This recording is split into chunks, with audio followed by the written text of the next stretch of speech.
हाजी सबू सिद्दीक ने अपनी शुगर फैक्ट्री पूरी तरह से बंद कर दी। ये फैक्ट्री इतनी बड़ी थी कि इसके जरिए बनाई गई शुगर पूरे इंग्लैंड में इस्तेमाल की जाती थी। बहुत कम लोग जानते हैं कि बाटा कंपनी भी मुसलमानों की थी, जिसे असहयोग आंदोलन के दौरान एक अंग्रेज ने खरीद लिया था। आपको ये जानकर शायद हैरानी हो कि भगत सिंह का केस लड़ने वाला शख्स भी एक मुसलमान था। बैरिस्टर आसिफ अली ने भगत सिंह का केस तब लड़ा जब कोई भी भगत सिंह का साथ देने को तैयार नहीं था। इंकलाब जिंदाबाद का नारा देने वाले हसरत मोहानी भी एक मुसलमान थे।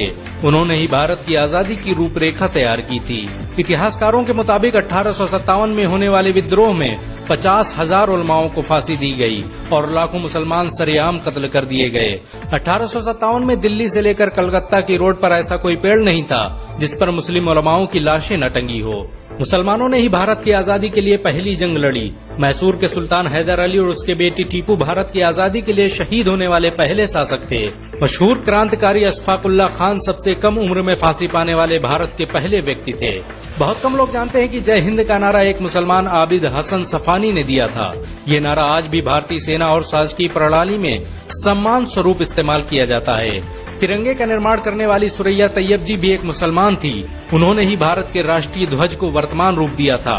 कानपुर में पैदा होने वाले अजीमुल्लाह खान ने ही मादरे वतन भारत की जय का नारा दिया था, जिसमें बाद में कुछ सांप्रदायिक लोगों ने माता शब्द को जोड़ दिया। आपको ये जानकर शायद हैरानी हो कि भारत का पहला राष्ट्रीय गीत अजीमुल्लाह खान ने ही लिखा था। बहुत कम लोग जानते हैं कि मौलाना कासिम नानोतवी ने दारुल उलूम देवबंद की स्थापना अंग्रेजों को भारत से निकालने के लिए की थी। इस मदरसे का मकसद देश में ऐसे नौजवानों को पैदा करना था जो भारत की आजादी में योगदान दे सकें। रेशमी रुमाल आंदोलन की शुरुआत करने वाले मौलाना महमूदुल हसन और मौलाना उबैदुल्ला सिंधी दारुल उलूम देवबंद के ही छात्र थे। मौलाना उबैदुल्ला सिंधी ने सुभाष चंद्र बोस के साथ मिलकर भारत की पहली अस्थायी सरकार की स्थापना की थी और वह भारत के पहले गृह मंत्री भी थे। आपको ये जानकर शायद हैरानी हो कि मौलाना महमूदुल हसन ने ही 1920 में गांधी को महात्मा का लक़ब दिया था। उनका ये नाम इतना मशहूर हुआ कि पूरी दुनिया में गांधी महात्मा गांधी के नाम से जाने जाने लगे। महमूदुल हसन ने ही हकीम अजमल खान के साथ मिलकर 1920 में जामिया मिलिया इस्लामिया यूनिवर्सिटी की स्थापना की थी, ताकि भारतीय शिक्षा तंत्र को अंग्रेजों के चंगुल से आजाद करवाया जा सके। आपको ये जानकर शायद हैरानी हो कि काला पानी जैसी दर्दनाक सजाओं को पाने वाले 90% से अधिक लोग मुसलमान थे। अंडमान निकोबार में आज भी सबसे ज्यादा कब्रें मुसलमानों की हैं। मुसलमानों के अलावा दूसरे लोगों ने काला पानी से बचने के लिए न सिर्फ माफीनामे लिखे बल्कि अंग्रेजों की मुखबिरी भी की। मुसलमानों ने ही अंग्रेजों के खिलाफ सबसे पहले हथियार उठाए। 1772 में शाह अब्दुल अजीज ने अंग्रेजों के खिलाफ फतवा देते हुए ऐलान किया कि अंग्रेजों की गुलामी हराम है और हर मुसलमान पर फर्ज है कि वो अपने मुल्क और देश की आजादी के लिए खुद को कुर्बान कर दे। 1857 में होने वाले विद्रोह की प्लानिंग एक मुसलमान मौलवी अहमदुल्ला शाह ने की थी। वो भारत के अकेले इंसान थे जिन पर अंग्रेजों ने 50,000 रुपए का इनाम रखा था।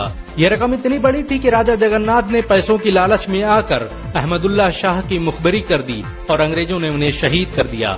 बहुत कम लोग जानते हैं कि 1857 में शहीद होने वाले 90% लोग मुसलमान थे। जालियांवाला बाग में जनरल डायर की गोलियों का निशाना बनने वाले अधिकतर लोग भी मुसलमान थे। भारत की आजादी का नेतृत्व करने वाले संगठन इंडियन नेशनल कांग्रेस के 9 से अधिक प्रेसिडेंट मुसलमान रहे। गांधी जी ने अफ्रीका में जहां वकालत की पढ़ाई की, वो कॉलेज भी एक भारतीय मुसलमान का था और वह जब भारत में आए तो उन्होंने आजादी के लिए अली ब्रदर्स के साथ काम करना शुरू किया, जो कि मुसलमान थे।